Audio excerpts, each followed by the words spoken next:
Hey everybody, welcome back to the Chronicles of the Range Monkey. I am Neil here with Natalie. Hi. We got some stuff to talk about that I think everybody needs to hear. The Reload is independent, 100% reader-funded firearms and Second Amendment news. I'm a subscriber. Stephen Gutowski is one of the only reporters I know who provides good, sane, sober, moral, prudent firearms journalism. If you're tired of uninformed reporting and hyper-partisan hot takes, The Reload is what you're craving. Join me as a subscriber for actual quality firearms journalism, and thanks Stephen for his sponsorship of today's video. It's not a secret that you work at a range, right? You know, Right. Yeah, at the Alliance, right? Which is kind of a cool place. Good guys work there. Good folks come there and shoot all of the time. But as you have spent a little bit of time there, what are you, 7 months into working there, 6 months into working there? Something like that, yeah. Okay, I'd like to talk a little bit about what are some of the lessons that you have learned working at a gun range? Aren't there lessons to learn? I would say that the main thing is people will come in with the wrong gun for them. And that's, there's not a whole lot of ways to get around that. They've already bought the gun and maybe it's not working for them. And the tips that I like to give them, go and find a rental counter or something, something that you can try a couple of the different guns, see what works for you, see if you can find somebody who has a gun like the one you want to buy and try that first, because you might pick one up, it might feel good in your hand, and that is a factor. It needs to feel good in your hand, but then it might not work for you. Maybe it's a bit more snappy than you thought. Yeah. I really liked the P365 and kind of wanted one because it felt good in my hand, and then I shot it and it kept jumping out of my hand. Snappy, I didn't like it, Yep. So I did the same thing with, way back when I went out in a Ruger LC9, felt amazing in my, this one, it felt, that's a whole nother video series. It felt great in my hand. It did. Yeah. Right? Yep. Couldn't shoot it, didn't like the trigger, didn't like the hand, didn't like anything about the gun other than the fact that it felt right in my hand. And so, had I had a chance to go shoot the thing or spend a little time behind it, that might have changed my mind sooner, and I might not have wasted a few $100s before I had to go get the right thing. So I like the idea of a rental counter and spending some time there. I like the idea of finding a friend that's got something along those lines to go shoot with a little bit, and spend some time behind the gun before you do that. Yeah. Now, as we kind of prepared for this and talked a little bit about this, another thing that you talked about was taking new shooters and bringing them to the range. And that kind of falls along those same lines as the right gun for folks. So as a range monkey and a range employee, what do you see when folks walk in with their mom, their aunt, their grandma, their cousin, their nephew, their whatever, that are introducing them to shooting? What are the pitfalls that they fall into sometimes? A lot of times people think that, their way is right. And, their way probably is right for them. They're biased. Yeah, everybody's biased about their own ways. Yeah, right? My way is right for me.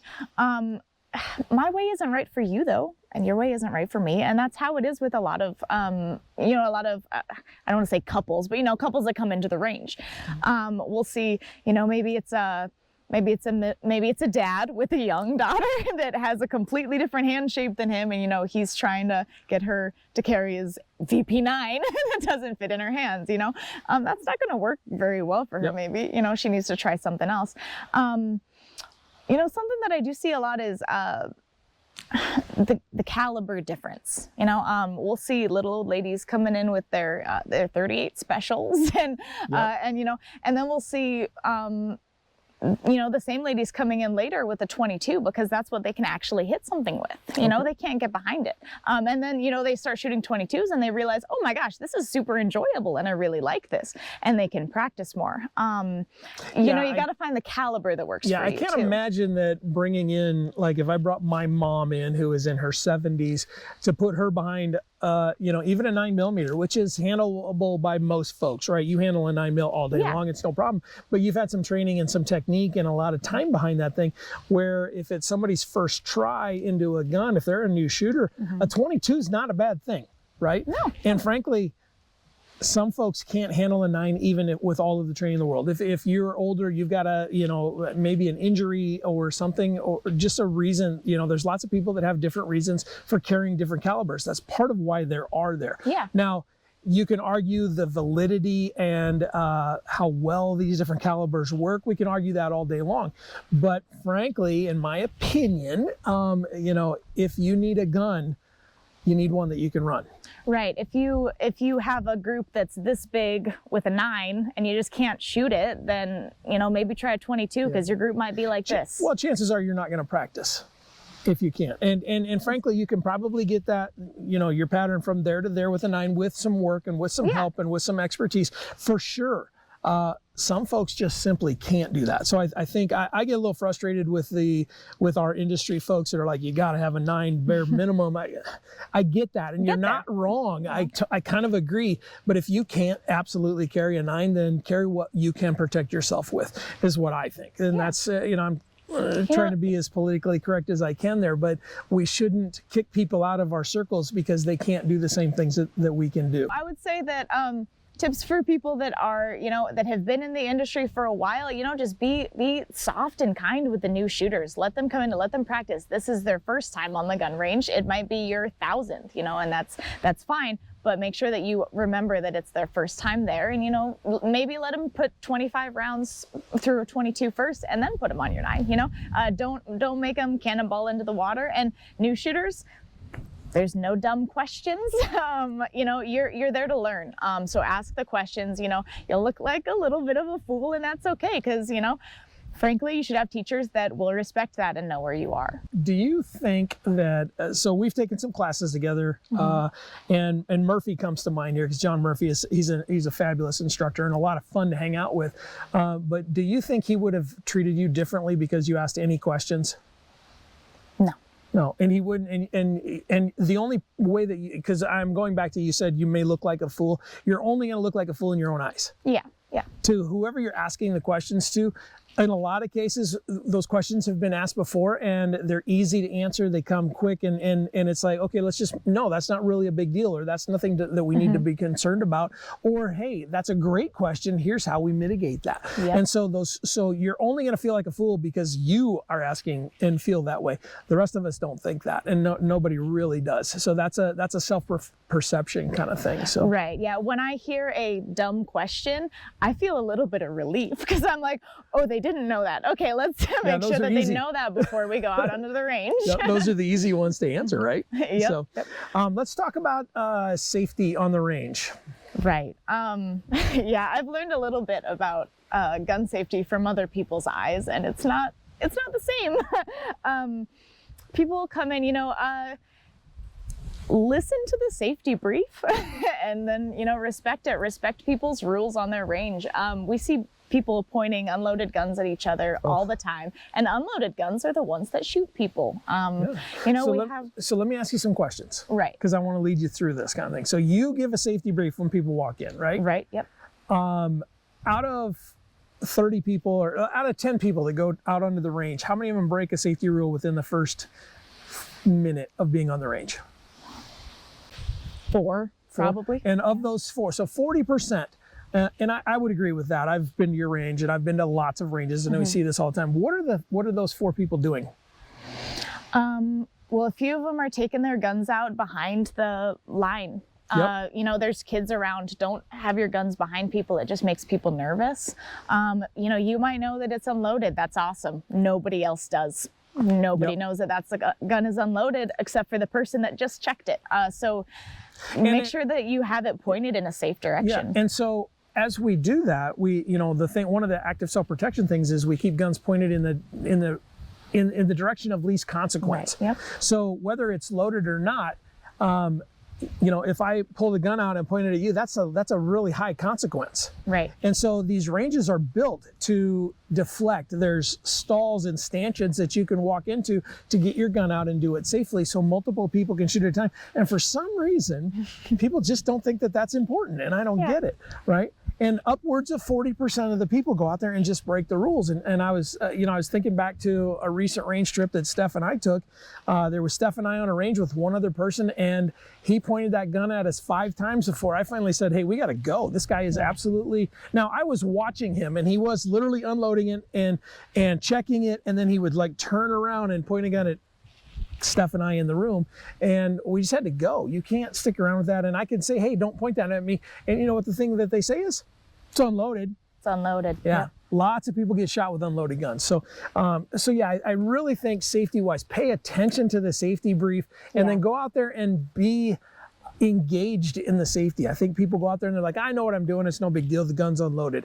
And I don't know how many times I've had unloaded guns pointed at me, and I don't care. It still makes me pucker up. I still don't feel good about it. And I don't think they would feel good if I did it either. Right. Yeah. People will, they'll come in and they'll sign a waiver, and then we walk them through the safety brief, and they'll listen, they'll make eye contact and stuff, but I think everybody just thinks, I know what I'm doing and I'm going to be safe, but it's your first time I grew up with guns. I grew up with guns, this is a new area for you. If it's your first time in the range, just make sure that you pay attention to the rules and don't point guns at people, Yeah. And then the people that walk in and they, some people walk in and don't even go out onto the range. Sometimes they come in, they sign up for classes and stuff. A rule that we see them break is, we'll ask a question about their gun and then they'll just pull it out of their holster. Even if it's concealed, they'll just set it on the counter, pointing at you. You don't know if it's loaded. And a lot of times it's not. That confuses me. Why are you concealed carrying with no bullets? Ooh. There's a couple of reasons you could, but not very many. So, the range monkey hitting home right there. Yeah. That's a thing, right? Yeah. So the thing that I always tell folks in that scenario, before you walk into the gun shop to trade in your gun, or the range to go shooting, or the armorer to get your stuff worked on, or whatever, before you get the gun out, say, hey, may I get my gun out? I'm carrying it right now. It's right here. Do you mind if I get that out? Because they're going to probably walk you to a place where you can safely draw that gun, confirm clear, and then go work on it. And really where you see this a lot is at gun shops where people are buying guns, or where they're taking them to get worked on. Right. And they're like, oh, here it is. Or if they're looking to trade something in, and we see that, we've got a Cabela's just down the road, and I've seen that in Cabela's. I hate walking by their gun cabinets, because there's always some guy that's like, oh, I want to trade this in, and they just draw a gun out right in front of everybody, and man, that's a little nerve-wracking. So I would say be careful with that. Or bring it in a holster or case. There have been a few times that people will just walk into the range with the AK, just holding it. Oh, good and they'll be like, hey, we're ready to shoot. No, we will meet you outside with a case if you need it, but it baffles me. So just pay attention to the safety brief. This is something that we do every day, so it's kind of second nature to us, and it's not second nature to everybody, and that's fine. So we don't get too upset about it. We just run out there, hey, I just said don't take the guns out on the back table. Don't take the guns out on the back table, and everything's fine. We're not, you just got to pay attention and respect the rules. I think the last piece of advice that I would like to talk through here is, as people come to the range to shoot, they're in their mind training and practicing. I think there's a big difference between training and practicing. Training typically is done with an instructor that knows maybe as much or more than you do and gives you some stuff to work on. Then practice is where you go work on that. What do you see as people come into your range and practice? Are they coming in with a plan, or are they just coming in and turning a whole bunch of ammo into smoke and noise? We have, there's a lot of different kinds of shooters that come in. We have a couple of VIPs that they'll come in, and I don't know where he gets his ammo, but you just full autos almost, you just constantly hear the bullets going, and then we have a couple of people that just have, memberships for a couple months, that they come in once a week and they'll do their practice in their lane that they've picked and stuff, and they come in all the time to practice. And then we did a bachelor party the other day. They all came in, they wanted to rent out VIP, and so we walked them through. Each of us instructors just stood in a stall and helped them, because they don't really shoot guns. These are all new people, so walk them through the grip and stance, and a couple other things with the blue guns, and then get them out there for some fun. There's a lot of different reasons to go to the gun range. Shooting is super fun, and I'm not trying to say it's not, and turning ammo into smoke and noise is one of the most fun things. Yeah. However, if you're doing a weekly range trip to practice or to train, then I would humbly submit to you that go with a plan. if you wanna toss 50 rounds downrange for fun and go as fast as you can, then knock yourself out. But have a plan for as many of those rounds as you possibly can, because they're not easy to come by. Right. They're a lot harder now than they were. It's coming back, but ammo is not easy to come by. So go there with a plan. Look up some different drills. Figure out what it is that you want to work on.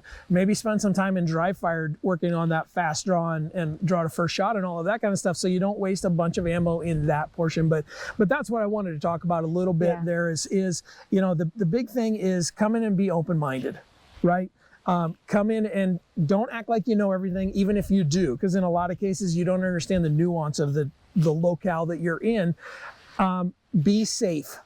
Safety is the biggest thing that scares me when we go to ranges that we don't know, especially a public range. It's a scared thing. It's a scary thing as a dad to send my daughter to know that she's working there, because it's scary, right? Bad things can happen, and you hear about it in the news once in a while, right? But also have a plan when you go there, and so you're not wasting your time and your money and your ammo. Have a good time doing it. So, Yep.